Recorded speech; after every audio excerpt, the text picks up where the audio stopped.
Hello everybody and welcome back to the next video. As I announced before, I'm going to do a guide for each hero in the game, but these guides are no beginner guides, so it would be very good if you have some experience in the game or like a basic understanding of the spells and what the hero does. Because I'm just going to watch a replay and I'm gonna give you like my thoughts about it, my ideas about it, what is good, what is bad, what is the power spike and all that. I'm gonna try to stretch the video to maximum 10 minutes, so it's like very quickly, and there's going to be a lot of information probably, and I just want you to listen closely. And whenever I'm not mentioning everything that one hero has, please don't be mad. If you want to, we can discuss in the comments, so feel free to comment whatever you want. Most of the times I'm going to try to respond to it if I have the time for it, and overall enjoy the videos for the upcoming weeks. I'm gonna try to do like one video per week, but it's gonna be probably like one video for like 2 or 3 weeks, because I'm kind of like time limited and I have a lot of stuff to do in real life, so don't expect too much, but I'm gonna try to stay consistent. Alright, for the example, we are going to watch like a game between Mouse and Nouns. We're watching Supreme a little bit, and I'm just gonna talk about like what I think is good and what I think is probably not good, what is the power spikes, what are the matchups and all that shit. So, first of all, his item build is totally fine. This is like the classic. You go for branches, you go for a fairy fire, you get to tangles, and then you're gonna aim for a bottle. After the bottle, you usually go like arcane boots or power threads. It depends what you prefer or what you're playing against. And after that, you can like decide whatever you want to, basically, because Pangolier is like very, very strong overall. You are a university hero that has like a decent amount of stats. You're scaling very well and you don't really have any bad matchup.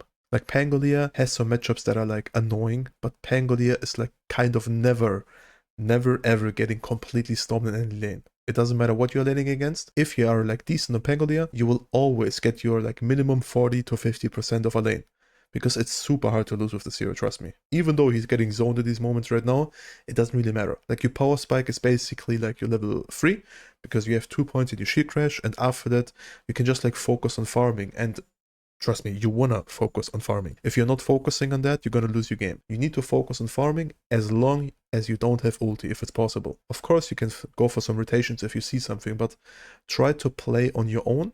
And whenever you have ulti, you can try to go for a rotation. And if you don't see any rotations, just keep farming.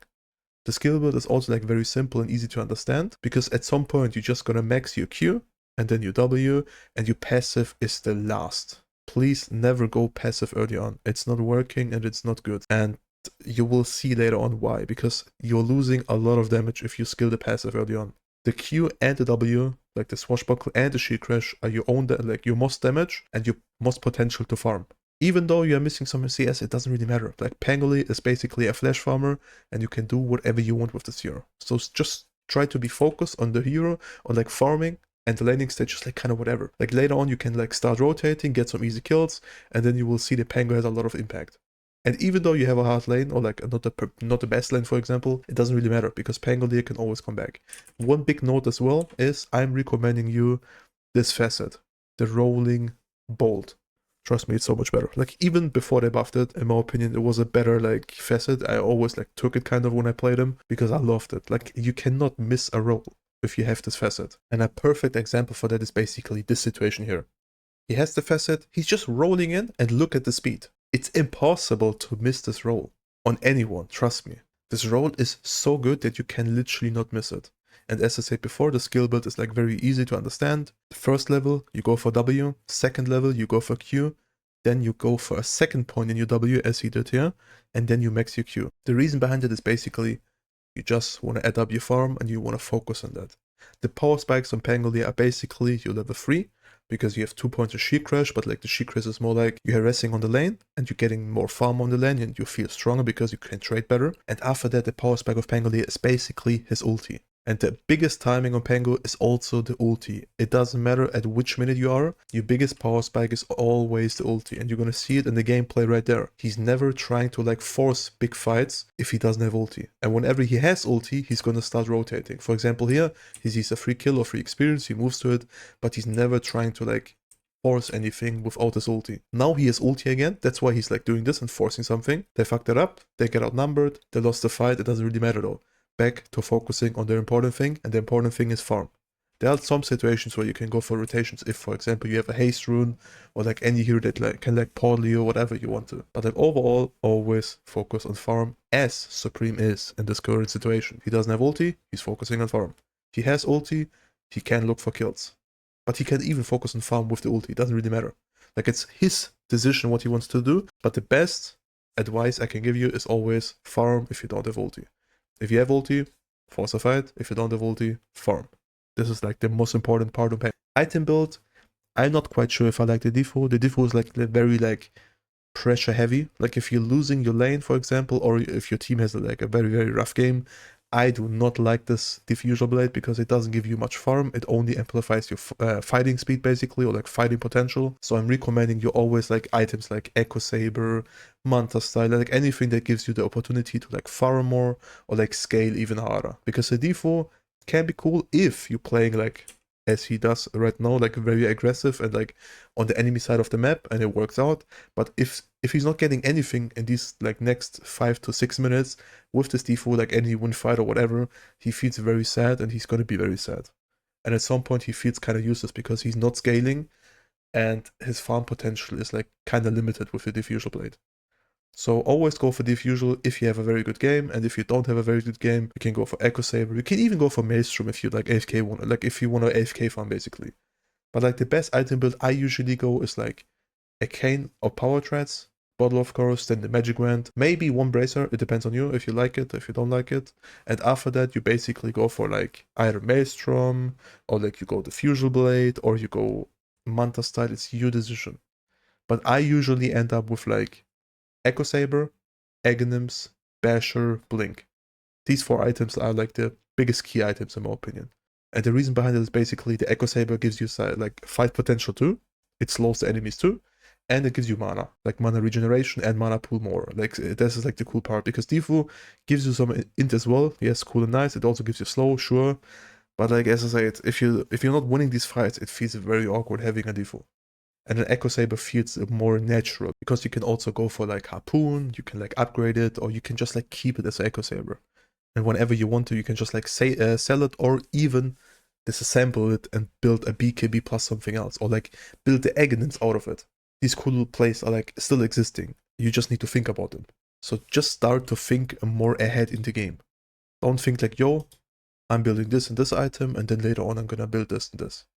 Try to adapt to situations where you see your potential. For example, you see potential with a Blink, you can jump in, go for it. You can see potential with a Maelstrom because you can AFK farm, because the enemies have like a Spectre or something, go for it. Get your experience. The more experience you get with like an item build, or like different skill builds or item builds, whatever, the better you will get, and the more impact you're gonna have in your game. And like overall, the better you will feel. Like my entire experience on Pangolier was always like, I did whatever I wanted to. It didn't matter if people flamed me or like cried about it. I just did it. If it worked, it worked. If it didn't work, I still tried it and tried to make it work. Maybe some adaptations, for example, instead of like the Maelstrom into like Yult or Blink, I went from Maelstrom into Manta. So I scale even harder and I'm getting even bigger, for example, or like Yult to be more like defensively or whatever. Like I was always trying to tweak my builds and try to have the best out of it for every single situation. But I can't tell you every single situation in the game, because there are like way too many heroes, way too many situations in any game, and every game is different. So you need to get the experience yourself. I'm just like giving you some tips and some ideas what you need to do. Like overall, I would say he's like playing in a very good shape in this Pangolier right now, because he's focusing the things that I'm saying. He's fighting only if he has ulti, and if he doesn't have ulti, he's like kind of like going back to farm, as you can see here. He took a fight, he had ulti, they won the fight, now he's like kind of going back to the action rune and staying around the lane to farm. That's basically it. Like Pangolier is not super hard and super complicated. And you even see his positioning in the fight. He's waiting to like a good position to fight, but he's also at the same time waiting his ulti, because he does not want to jump in without ulti. A Pangolier without ulti is basically like a Sven without BKB in the late game. A Sven without BKB in the late game is just getting kited and he will die or get jumped, whatever. That's a problem with Pangolier. Like Pangolier is just like a very timing heavy hero. And as I said before, the best items in my opinion are still like Blink, and either like Echo Saber or like Diffusal Blade. Then you go for Aghanims, then you go for Basher. Like whatever makes you strong at farming, or like jumping in, or teamfight potential, like the Aghanims. These key items are like very strong in Pangolier, and I am always trying to recommend them to you. So overall, in this game, he's like very focused on his ulti. He's just like waiting for it, taking good fights with his team. It's also like a competitive game, so people are like way more coordinated. This is like also a big point. But like even if we are stretching it later on, For example, here they are smoked with Pangolier ulti ready. Let's see what's gonna happen. They're gonna use the ulti on the Pangolier. It depends if they win the fight. If they do, perfect. If they don't, then they're going back. But even if they're winning the fight and they can't get a tower, the Pangolier is gonna go back to farm and focus on it. For example, here, they used ulti, Pangolier goes back or like takes the tower and then probably goes back to farming. If his team is like making this decision. If they wanna keep pushing, they have ages, that's why they're doing it, sure. But otherwise, they're literally just going back. Now he can literally stay again because he has ulti almost up again. But Spectre died sadly, so time to go back, look for the action rune, go for some farm, easy. That's basically it. And this is what you need to do as a Pangolier. Focus on yourself, play it usually safe. You can play cocky whenever you have your ulti, but other than that, just make sure to play with your timings and stay consistent with it.